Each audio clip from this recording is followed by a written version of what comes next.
Hello, everybody. My name is Gabe D'Antonio. I debated at Ladue High School for 4 years, and I'm here to talk a little bit about the critique of capitalism in debate, particularly with an East Mill perspective.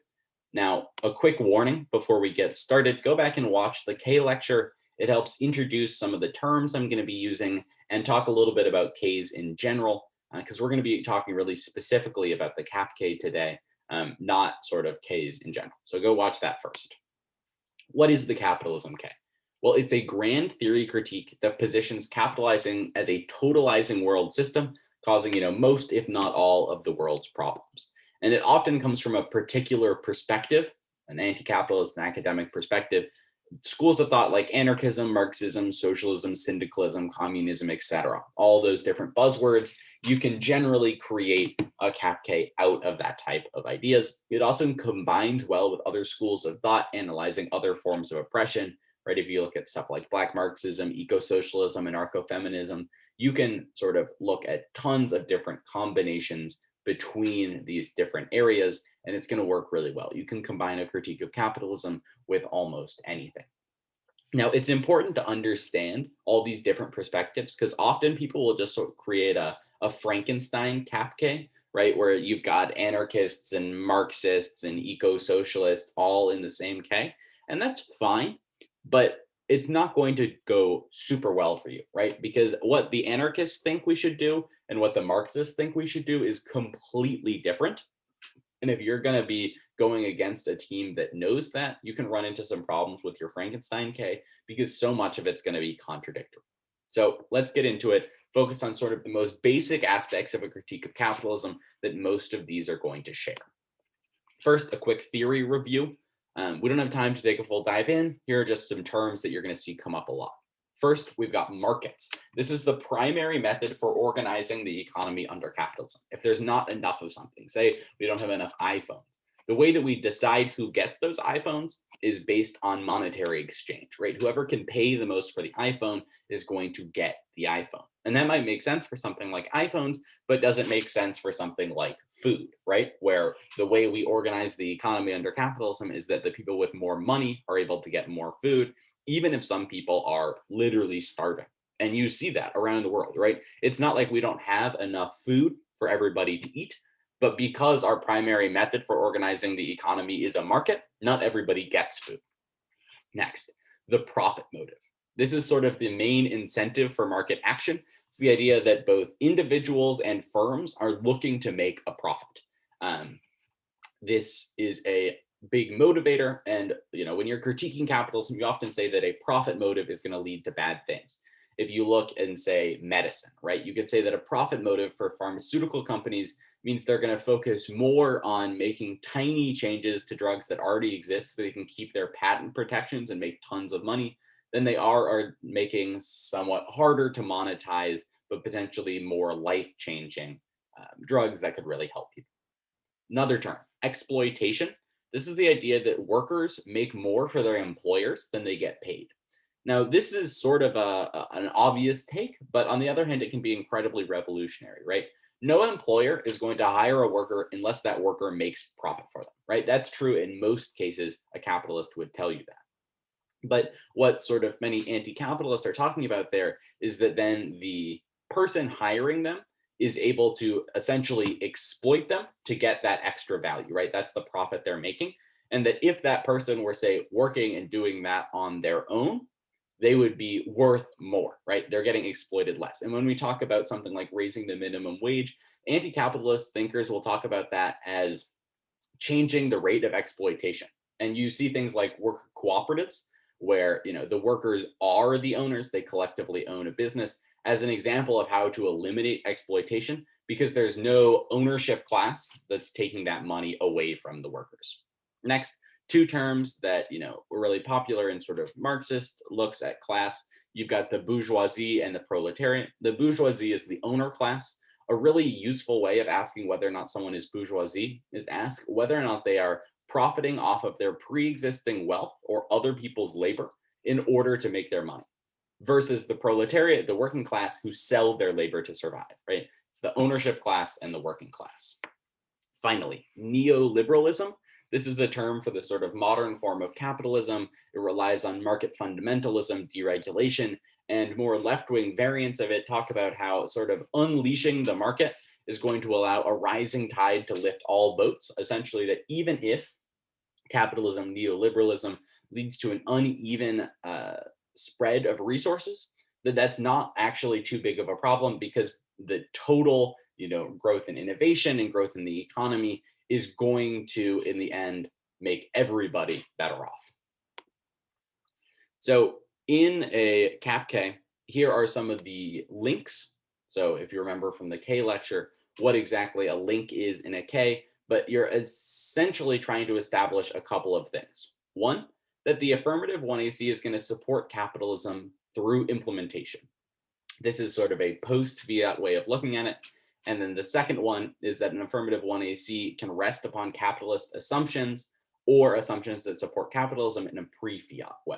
So you can look at these links on either side, and it's going to depend on how you want to play this round. Here are some example links using some of the ideas that we looked at in the critique lecture. First, a method link. You could argue that means testing the benefits of the affirmative separates the working class between those who deserve aid and those who don't, preventing class solidarity. So in a post-fiat sense, you could say that that's literally limiting the effectiveness of working class solidarity in the made-up debate world. Or you could say that in sort of the debate space, in a pre-fiat sense, you're reifying the idea among debaters that there are the deserving poor and the undeserving poor, and that's problematic for stuff like class solidarity.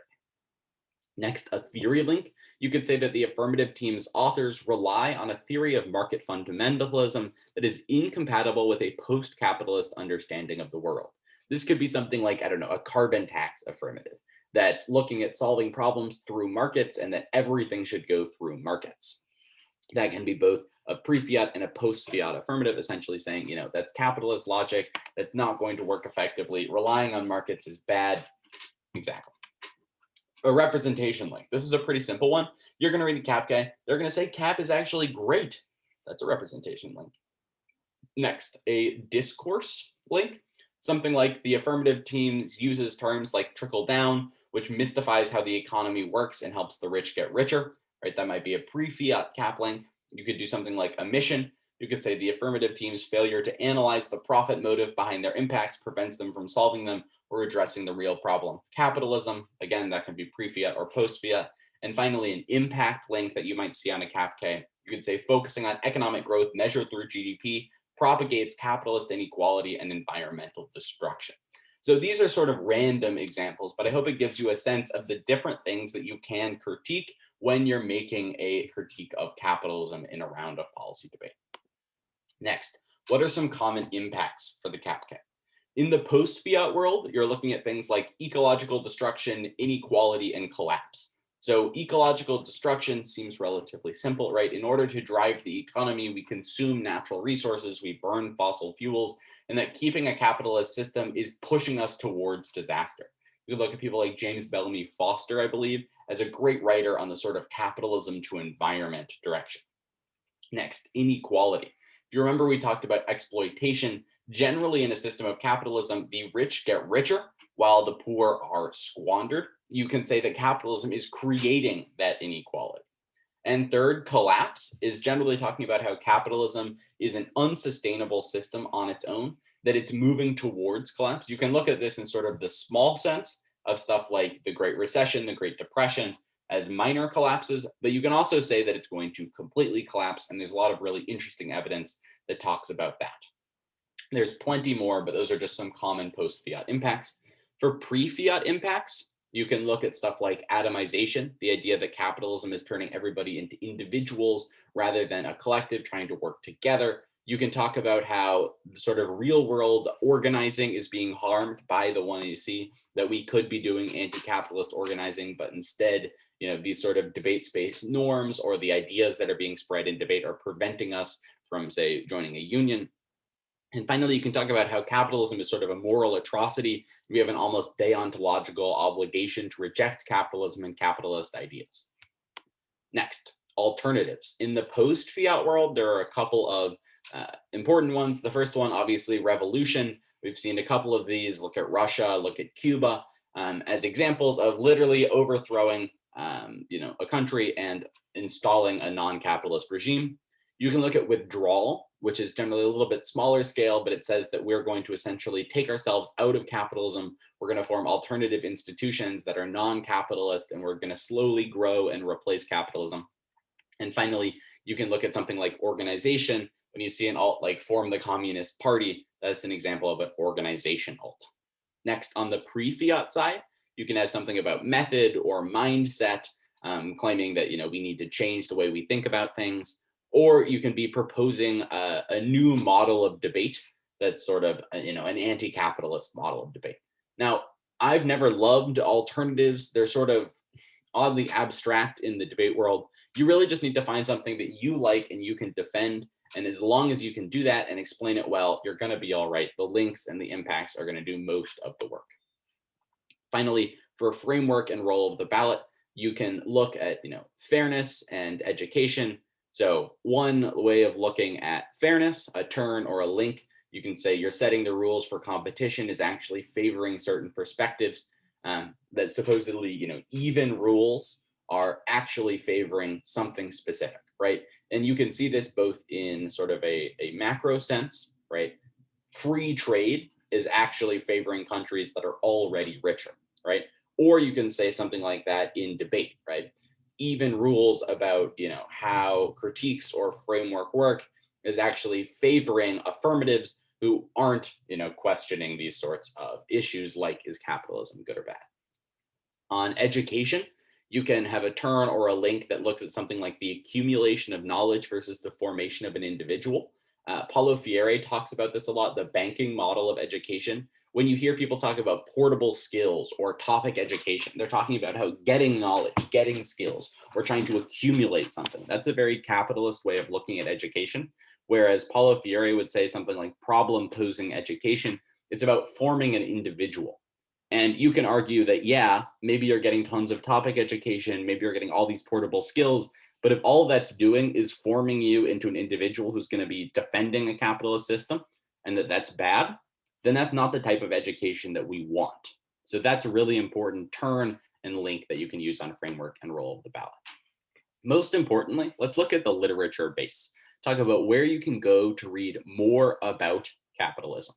So the Jacobin magazine is a great place to start. They're highly accessible, but you're not going to find too many super fantastic cards there. It can just get you a sort of intro look at an anti-capitalist view of the world. One step beyond that, you can look at the Monthly Review. That's more of a slower magazine, a lot of longer, meatier articles that you can make pretty good cards out of, but it's going to be tough to start here if you haven't read much anti-capitalist literature. And then finally, if you want to read source texts, I recommend the Black Socialists in America resource guide.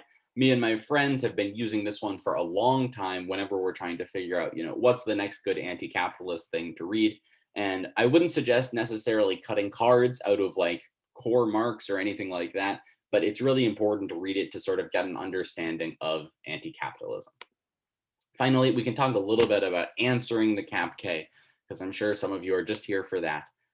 The first big strategy to go for is the perm. The idea is to win that the affirmative is compatible with the alternative. So you should be contesting links heavily. You should be contesting the perm heavily, and really only contest anything else to the extent it's required to win the perm. So why is it really only the links and the perm that you need to focus on?